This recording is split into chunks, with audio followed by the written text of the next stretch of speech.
Hello everyone, good evening. तो आज हम सब स्टार्ट करेंगे प्रवास, जो कि अध्याय 2 है कक्षा 12 का। और इस अध्याय में हमने पहला क्लास को कर चुका है और आज अंतिम क्लास है। और यह अध्याय हालांकि थोड़ी छुट्टी थी, इसीलिए यह अध्याय को 2 क्लास में ही समाप्त करना पड़ गया। और यह क्लास में आज हम लोग पढ़ेंगे कुछ थ्योरी जो कि ऑब्जेक्टिव है और जो कि एग्जाम में आने की 101% गारंटी है। नहीं आएगा तो भी आएगा, बशर्ते एग्जाम होना चाहिए। और मेन बात है यहाँ, क्या आज का जो क्लास है वो थोड़ा मजेदार होगा, ये बात फिक्स है। तो बिना देरी किए हुए और बिना टाइम का वेस्ट करते हुए अपना क्लास को जारी करते हैं। सबसे पहले प्रवास क्या है, आप लोग को पढ़ाए हैं माइग्रेशन क्या है। प्रवास जब कोई भी व्यक्ति एक स्थान से, अगर ये एक स्थान है ये दूसरा स्थान है, एक स्थान से ये दूसरा स्थान पर आया तो इसे क्या कहते हैं, प्रवास। परिभाषा लिखना है क्या, जब कोई भी व्यक्ति एक स्थान से दूसरे स्थान पर जाता है तो उसे क्या कहते हैं, प्रवास कहते हैं। जो व्यक्ति एक स्थान से दूसरे स्थान पर गया, प्रवास किया, ये व्यक्ति इस स्थान दूसरे स्थान में आ गए तो यहां से जो निकला उसे क्या कहते हैं, उद्गम स्थान। और यहाँ पर जो दूसरे स्थान पर गया इसको क्या कहते हैं, गंतव्य स्थान। इसको क्या कहते हैं, गंतव्य स्थान। और पढ़े थे पिछले क्लास में आंतरिक प्रवास, अंतरराष्ट्रीय प्रवास। सबसे पहले आंतरिक प्रवास क्या है मेरे भाई। आंतरिक प्रवास क्या है, जब भी कोई क्षेत्र में, जब भी कोई देश में कोई भी व्यक्ति एक स्थान से दूसरे स्थान पर जाता है, एक देश में, एक देश है, मान लीजिए भारत है, ये सबसे उत्तरी भाग है आपका कौन, जम्मू कश्मीर, ये सबसे निचली भाग है केरल, मान लीजिए। अगर यहाँ से कोई भी व्यक्ति यहाँ आता है तो इसी को आंतरिक प्रवास कहते हैं। जब भी एक देश में एक स्थान से दूसरे स्थान पर जाने की प्रक्रिया को क्या कहते हैं, आंतरिक प्रवास। अंतरराष्ट्रीय प्रवास क्या है, ये एक देश है, ये दूसरा देश है। एक देश से दूसरे देश में होने वाले प्रवास को क्या कहा जाता है, एक देश से दूसरे देश में होने वाले प्रवास को अंतरराष्ट्रीय प्रवास। अगर देश कहें एक देश से दूसरे देश तो क्या हो जाएगा, अंतरराष्ट्रीय प्रवास। वही बात करें एक देश के अंदर ही एक स्थान से दूसरे स्थान पर जाने की प्रक्रिया को क्या कहते हैं मेरे भाई बहन, क्या कहते हैं, आंतरिक प्रवास कहते हैं। तो वही बोल रहा है, आज हम थ्योरी पहले महत्वपूर्ण बिंदु पढ़ते हैं। सबसे पहला क्या है, महत्वपूर्ण बिंदु में भारत का सबसे अधिक अप्रवास, भारत में सबसे अधिक अप्रवास कहाँ होता है, महाराष्ट्र में 23 लाख। अब अप्रवास क्या है मेरे भाई, अप्रवास क्या है, अप्रवास देखिए अप्रवास क्या है। अप्रवास उत्प्रवास हम आपको कल पढ़ाए हैं, बोलिए नहीं पढ़ाए हैं, पढ़ाए हैं, एक बार रिवीजन करवा देते हैं। अप्रवास क्या है, सिर्फ मेरा बात सुनिएगा, शिद्दत से, प्यार से, मोहब्बत से। देखिए अप्रवास उत्प्रवास क्या है। अप्रवास क्या है, जब भी कोई व्यक्ति एक स्थान को छोड़ने के लिए मजबूर होकर दूसरे स्थान पर जाते हैं, या एक साधारण सा डिफिनेशन ऐसे लिख सकते हैं, जब भी कोई व्यक्ति अपने स्थान को छोड़ने के लिए आकर्षित होते हैं या प्रभावित होते हैं। क्यों होते हैं, क्योंकि उस स्थान में बेरोजगारी है, रोजगार की सुविधा नहीं है। अगर ये स्थान में रोजगार की सुविधा है, ये स्थान में रोजगार की सुविधा नहीं है, तो यहाँ के व्यक्ति आकर्षित होंगे ये स्थान को छोड़ने के लिए। और छोड़ने के लिए जो आकर्षित और प्रभावित होते हैं, यहाँ से जो एक स्थान से यहाँ आया तो इसको क्या कहेंगे, अपकर्ष कारक। अब परिभाषा समझिए, परिभाषा क्या होता है, जब भी कोई व्यक्ति अपने क्षेत्र को छोड़ने के लिए आकर्षित होते हैं, जब भी कोई व्यक्ति अपने क्षेत्र को छोड़ने के लिए आकर्षित होते हैं तो उसे क्या कहते हैं, अपकर्ष कारक कहते हैं। जब भी कोई व्यक्ति एक स्थल को, एक स्थल या स्थान को छोड़ने के लिए आकर्षित होते हैं, आकर्षित होकर दूसरे स्थान पर आते हैं तो उसे क्या कहते हैं, अपकर्ष कारक कहते हैं। वो हो सकता है अपकर्ष कारक में किसके लिए आते हैं, रोजगार की सुविधा, शैक्षणिक सुविधा, चिकित्सक सुविधा, सांस्कृतिक सुविधा होगा, राजनीतिक रूप से स्थिर होगा, दंगे फसाद नहीं होता होगा। इसीलिए तो ये छोड़ने के लिए, जब इसका क्षेत्र में अगर राजनीतिक दंगे स्थिर ये सब नहीं है और यहाँ पर बोल सकते हैं तो कानून गतिविधि सब खराब है, रोजगार की सुविधा नहीं है, बेरोजगारी है, तो ये क्षेत्र को छोड़ने के लिए एक व्यक्ति अपने क्षेत्र को छोड़ने के लिए आकर्षित हो रहे हैं, प्रभावित हो रहे हैं, उस क्षेत्र को छोड़कर ये दूसरे क्षेत्र में क्यों आए? रोजगार की सुविधा के लिए। तो क्या कहेंगे? अपकर्ष कारक। अपकर्ष कारक क्या है? जब भी कोई व्यक्ति को अपने ओर आने के लिए आकर्षित करता है, अपने ओर आने के लिए आकर्षित करता है। अपकर्ष कारक क्या है? जब भी कोई क्षेत्र में किसी व्यक्ति को अपने स्थान को छोड़ करके अपने स्थान, यानी बोल सकते हैं उसके जो रह रहा है, वो जिस स्थान पर जो व्यक्ति रह रहा है उस स्थान को छोड़ने के लिए आकर्षित कौन करते हैं? अपकर्ष कारक। क्यों? एग्जाम्पल जैसे समझिएगा अपकर्ष कारक का क्या है, जैसे रोजगार हो गया, चिकित्सक सुविधा हो गया, ये सब सुविधा रहेगा तो कौन नहीं जाना चाहेगा? हम भी जाना चाहेंगे। इसी को कहते हैं अपकर्ष कारक। जब भी कोई व्यक्ति एक स्थान को छोड़ने के लिए मजबूर हो जाते हैं, उसे क्या कहते हैं? अपकर्ष कारक कहते हैं। या बोल सकते हैं, दूसरा परिभाषा ऐसे लिख सकते हैं, जब भी कोई व्यक्ति दूसरे क्षेत्र में जाने के लिए प्रेरित होते हैं, वो चाहे रोजगार की सुविधा के कारण हो, शैक्षणिक सुविधा के कारण हो सकता है मेरे भाई, चिकित्सक सुविधा, डॉक्टर की सुविधा के कारण हो सकता है, सांस्कृतिक सुविधा के कारण हो सकता है, और बोल सकते हैं सांस्कृतिक, राजनीतिक, आर्थिक, ये सभी कारण हो सकता है उस क्षेत्र को छोड़ने के लिए। और उस क्षेत्र को छोड़कर वो उस क्षेत्र में जाएंगे जहां पर अपकर्ष कारक है। अपकर्ष कारक क्या है? अपकर्ष कारक क्या है? एक गतिविधि है। वो क्या गतिविधि है? क्या वहां पर सब कुछ एक सिस्टमाइजेशन के तहत है?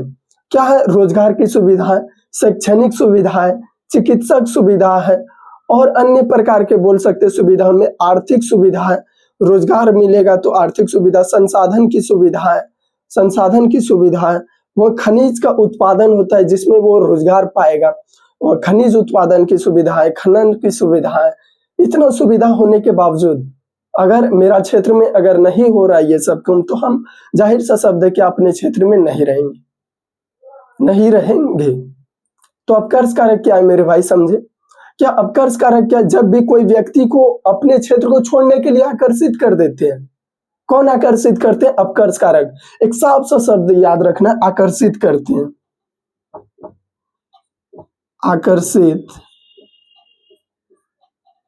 आकर्षित, आकर्षित करते हैं, आकर्षित करते हैं। कौन? अपकर्ष कारक आकर्षित करते हैं। क्यों? क्योंकि यहाँ रोजगार है, शैक्षणिक सुविधा है, डॉक्टर की सुविधा है, रोजगार की उच्च विकल्प की सुविधा है, तो क्यों नहीं लोग यहाँ आना पसंद करेंगे? भाई उत्प्रवास क्या है? जब कोई व्यक्ति को उस स्थान को छोड़ने के लिए पूरी तरह से, उस स्थान को छोड़ने के लिए पूरी तरह से मजबूर हो जाती है। क्यों हो जाते? क्योंकि वो बेरोजगारी है, चिकित्सक सुविधा नहीं है, डॉक्टर की सुविधा नहीं है, नहीं कोई पढ़ाई लिखाई की सुविधा है, न ही बोल सकते हैं किसी प्रकार की सांस्कृतिक सुविधा है, राजनीतिक रूप से वह क्षेत्र स्थिर नहीं है, वो दंगे फसाद होते रहते हैं। इसीलिए उत्प्रवास अप्रवास क्या है? उत्प्रवास क्या होता है?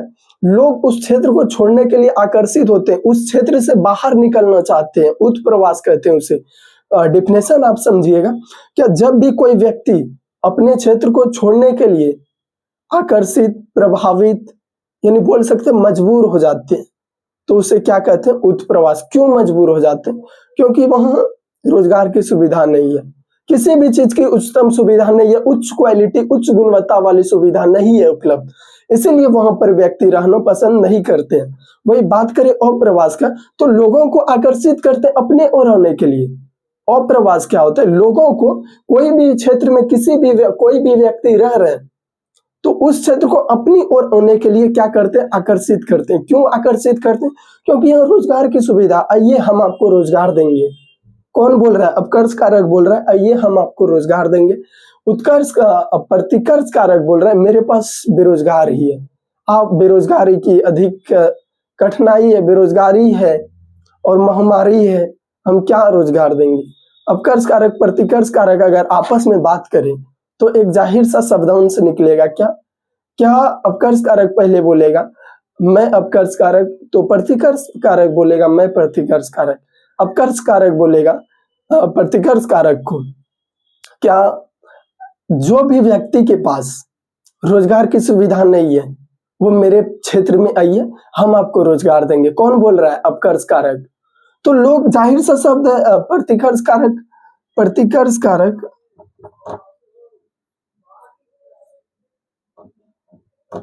तो जाहिर सा शब्द है क्या, प्रतिकर्ष कारक से क्या हो जाएगा, व्यक्ति निकलकर यहाँ चले जाएंगे। तो इसी को कहते हैं क्या, अप्रवास, यानी लोगों को अपने ओर आने के लिए मजबूर करते हैं, यानी बोलते हैं आकर्षित करते हैं, क्या आइए रोजगार देंगे, मेरे पास अधिक रोजगार है। भाई प्रतिकर्ष कारक में क्या है, मेरे पास बेरोजगारी है, हम क्या देंगे, मेरे पास ना तो चिकित्सक सुविधा, ना ही कुछ किसी भी प्रकार की सुविधा नहीं है, न ही राजनीतिक कारण में बोल सकते हैं कारक में, न ही आर्थिक कारक में, न ही सामाजिक कारक में, न ही सांस्कृतिक कारक में, हम क्या देंगे। आप चले जाइए अपकर्ष कारक के पास, तो समझिए अपकर्ष कारक, प्रतिकर्ष कारक। अपकर्ष कारक क्या है, लोगों को अपने ओर आने के लिए आकर्षित करते। प्रतिकर्ष कारक क्या होता है, लोगों को अपने क्षेत्र को छोड़ने के लिए मजबूर करते हैं, उसे क्या कहते हैं, प्रतिकर्ष कारक। एग्जाम्पल में इसका क्या लिखिएगा मेरे भाई, एग्जाम्पल, एग्जाम्पल रोजगार, यानी एम्प्लॉयमेंट, रोजगार। वही बोल सकते हैं प्रतिकर्ष कारक में, प्रतिकर्ष कारक में क्या हो जाएगा। देखिए प्रतिकर्ष कारक में क्या होता है, क्या प्रतिकर्ष कारक में आप उस क्षेत्र को छोड़ने के लिए मजबूर है। क्यों मजबूर है, क्योंकि वहां बेरोजगारी है, बेरोजगारी है, मजबूर होते हैं। क्यों, क्योंकि वहां एग्जाम्पल में लिख लीजिएगा बेरोजगारी। अन्य प्रकार का एग्जाम्पल आपसे पूछा तो आपको लिख देना है सीधा सा, चिकित्सक सुविधा, शैक्षणिक सुविधा, राजनीतिक दंगे, सांस्कृतिक दंगे, ये सब आपको लिख देना है। और वही अगर अपकर्ष कारक में ये सब लिखे, प्रतिकर्ष कारक में उसमें और लगा देना है, राजनीतिक अस्थिरता, सांस्कृतिक अस्थिरता, सामाजिक अस्थिरता, सांस्कृतिक असुविधा, यानी पूरी तरह से और लगाना है उसमें, अगर याद नहीं हो तो। हालांकि एग्जाम्पल तो बहुत इजी है, तो आपको अपकर्ष कारक, प्रतिकर्ष कारक पता चल गया। अब हम चलते हैं आंकड़ों की तरफ, क्योंकि वहां पर जो छोटे छोटे पॉइंट है वो बहुत बड़ी मिस्टेक ले आती है। क्यों, क्योंकि जब आपको समझ में नहीं आता है तब पढ़ने का मन नहीं करता है, मैन है, यहीं पर प्रॉब्लम है। देखिए क्या है, भारत में सबसे अधिक अप्रवास महाराष्ट्र, महाराष्ट्र में सबसे अधिक व्यक्ति जाते हैं। क्यों, रोजगार के लिए जाते होंगे। आपको अप्रवास उत्प्रवास समझाएं, क्यों जाते हैं, सबसे अधिक अप्रवास महाराष्ट्र में होता है। क्यों होता है, क्योंकि वहां रोजगार है, इसीलिए सबसे अधिक अप्रवास महाराष्ट्र में होता है। कितना होता है, 23 लाख होता है। कितना होता है मेरे भाई, 23 लाख होता है। वही बात करें अगला, भारत में सबसे अधिक उत्प्रवासी, उत्प्रवासी समझाएं, क्या अपने क्षेत्र को छोड़कर दूसरे क्षेत्र में जाते हैं, यानी अपने क्षेत्र को छोड़ने के लिए पूरी तरह से मजबूर होते हैं बेरोजगारी के चलते। तो क्या हो जाएगा, उत्तर प्रदेश से 26 लाख, सबसे अधिक उत्प्रवासी उत्तर प्रदेश। भारत में सबसे अधिक उत्प्रवासी किस राज्य का है, उत्तर प्रदेश। कितना है मेरे भाई, 26 लाख है। उसके बाद है बिहार, बिहार का कितना है, 17 लाख है। बिहार का कितना है मेरे भाई, बिहार का कितना है, 17 लाख है, 17 लाख है। बिहार का कितना है, 17 लाख। वही बात करें तो आपसे क्वेश्चन 100% एग्जाम में पूछा जाएगा, क्या भारत में सबसे अधिक अप्रवासी किस राज्य में है, कितने, कहाँ है, महाराष्ट्र में। कितना है, 23 लाख। कितना है मेरे भाई, 23 लाख। वही पूछेगा अगला क्वेश्चन, भारत में सबसे अधिक उत्प्रवासी किस राज्य से है, किस राज्य से है मेरे भाई, उत्तर प्रदेश से है। कितना है, 26 लाख है। कितना है, 26 लाख। उसके बाद बिहार, बिहार से कितना है मेरे भाई, 17 लाख है। बिहार से कितना है, 17 लाख। हालांकि जनगणना के मामले में भी कौन आगे है, उत्तर प्रदेश, और बिहार की जनसंख्या 10.41 करोड़ है। तो उत्तर प्रदेश जाहिर सा शब्द है, जनसंख्या अधिक है, बेरोजगारी भी अधिक है, इसीलिए वहां से सबसे अधिक उत्प्रवास होता है। कितना होता है, कितना, 26 लाख होता है। सबसे अधिक अप्रवासी कहाँ जाते हैं, किस राज्य में जाते हैं, महाराष्ट्र, यानी मुंबई। कितना जाते हैं मेरे भाई, 23 लाख, 23 लाख। देखिए विवाह के कारण महिला का 65% प्रवास होता है। कहाँ कहाँ, ग्राम से ग्राम में। देखिए विवाह के कारण, यानी बोल सकते हैं शादी विवाह के कारण महिला का जो है 65% प्रवास होता है। कितना होता है? 65% प्रवास होता है। कितना होता है? 65% प्रवास होता है। वही बात करें पुरुष का मात्र 2% प्रवास होता है, वो भी मेघालय में। अगर मेघालय में लड़की, अगर हम बात करें बिहार, यूपी ये सब में अगर लड़की जाता है ससुराल, तो वही बात करें मेघालय में लड़का जाता है। मेघालय में 2%, पुरुष का मात्र 2% प्रवास किसके कारण होता है? विवाह के कारण। विवाह के कारण 2% प्रवास सिर्फ मेघालय में होता है और बाकी भारत का कोई भी राज्य में नहीं।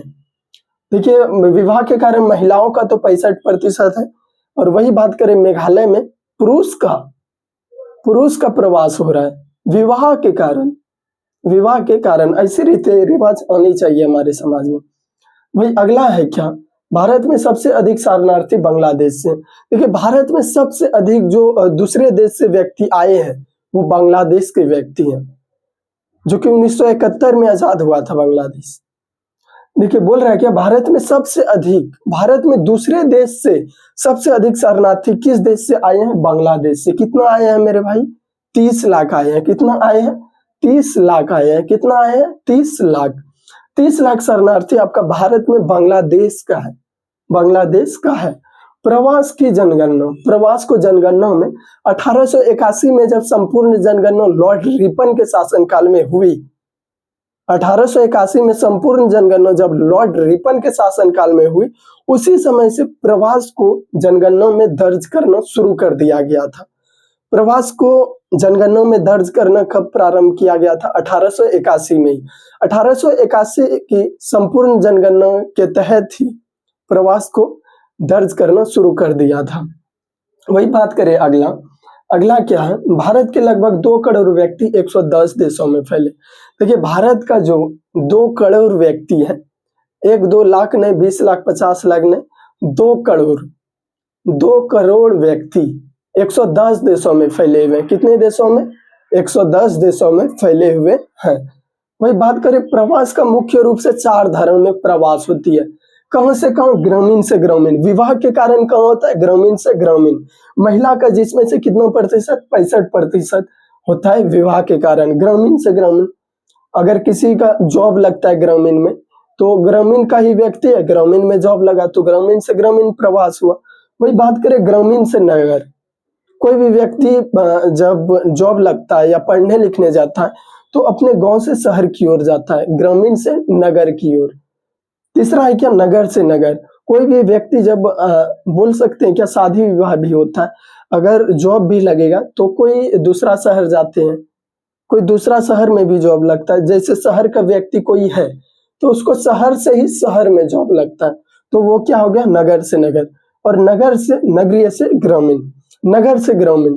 और कोई भी व्यक्ति, मान लीजिए हम ही नगर में रह रहे, तो मेरा जॉब अगर ग्रामीण में लगता है तो क्या हो जाएगा? नगर से ग्रामीण की ओर हमको प्रवास करना पड़ेगा। और कोई धारा है क्या प्रवास की? 4 धाराएं, ग्रामीण से ग्रामीण, ग्रामीण से नगरीय, नगरीय से नगरीय और नगरीय से ग्रामीण। ग्रामीण से नगरीय।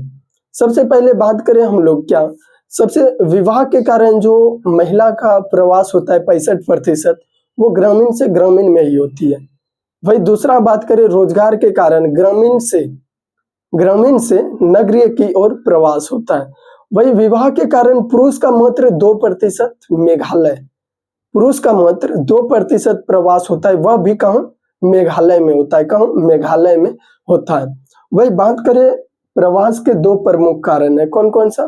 प्रतिकर्ष कारक, अपकर्ष कारक। प्रतिकर्ष कारक क्या है? अपकर्ष कारक अभी जस्ट बताए। प्रतिकर्ष कारक क्या है मेरे भाई? जब भी कोई व्यक्ति अपने क्षेत्र को छोड़ने के लिए मजबूर होते हैं तो उसे क्या कहते हैं? प्रतिकर्ष कारक। अच्छा, मजबूर क्यों होते हैं? मजबूर क्यों होते हैं? क्यों होते हैं? क्योंकि वहां बेरोजगारी है। क्या है? बेरोजगारी। बेरोजगारी है इसलिए भी मजबूर होते हैं। शिक्षा की असुविधा, शिक्षा की शिक्षा की असुविधा, शिक्षा की असुविधा। और बोल सकते हैं चिकित्सक की सुविधा, असुविधा। चिकित्सक की असुविधा, चिकित्सक की असुविधा आदि। और इसी को उल्टा के आप अपकर्ष कारक बना सकते हैं। बेरोजगार है रोजगार, शिक्षा की असुविधा है शिक्षा की सुविधा, चिकित्सक की असुविधा है तो चिकित्सक की सुविधा। तो बात करें प्रतिकर्ष कारक क्या है, जब भी कोई व्यक्ति अपने क्षेत्र को छोड़ने के लिए मजबूर हो जाते हैं, क्यों होते हैं? क्योंकि वहां पर अनएम्प्लॉयमेंट है यानी बेरोजगारी है। सबसे मुख्य मुद्दा यही है, बेरोजगारी। और वही बात करें अपकर्ष कारक क्या है, अपकर्ष कारक क्या है, जब भी कोई व्यक्ति को एक स्थान अपने स्थान को छोड़कर अपने ओर आने के लिए आकर्षित करते हैं, वो क्या है? अपकर्ष कारक है। वह कारक जो कोई भी व्यक्ति को अपने स्थान को छोड़ करके अपनी स्थान की ओर आने के लिए आकर्षित करते हैं, तो उसे क्या कहते हैं मेरे भाई? अपकर्ष कारक कहते हैं। क्या कहते हैं? अपकर्ष कारक। जैसे आपको एग्जाम्पल में लिख देना है, जैसे उदाहरण क्या लिखना है? रोजगार, चिकित्सक की सुविधा, रोजगार की सुविधा, रोजगार की सुविधा, डॉक्टर की सुविधा, सांस्कृतिक स्थल की सुविधा। क्योंकि बहुत से व्यक्ति ऐसे होते हैं जहां पर सांस्कृतिक स्थलों में रहने के को अपने आप को प्राथमिकता देते हैं, अपने आप को पहलू देते हैं, क्या हाँ हमको सांस्कृतिक स्थल में रहना। अगला क्या है आपका? अगला है प्रवास से संबंधित, ये था आपका अध्याय। और प्रवास का पहला क्लास में ही इसका डेफिनेशन क्लास चला और आज आंकड़ों, और कुछ हम लोग पीछे का रिवीजन भी कर लिए। अंतर्राष्ट्रीय प्रवास, आंतरिक प्रवास, प्रवास क्या। तो ये था आपका आज का क्लास, और बचा है आपका हालांकि यह अध्याय में कुछ नहीं, ऑब्जेक्टिव क्लास। और ऑब्जेक्टिव क्लास आपको आज ही मिलेगा। मिलते हैं नेक्स्ट क्लास में, और नेक्स्ट क्लास आपका हिस्ट्री का क्लास है। मिलते हैं हिस्ट्री का क्लास में, तब तक के लिए धन्यवाद। और आपका आज का दिन पूर्ण रूप से शुभ हो। धन्यवाद।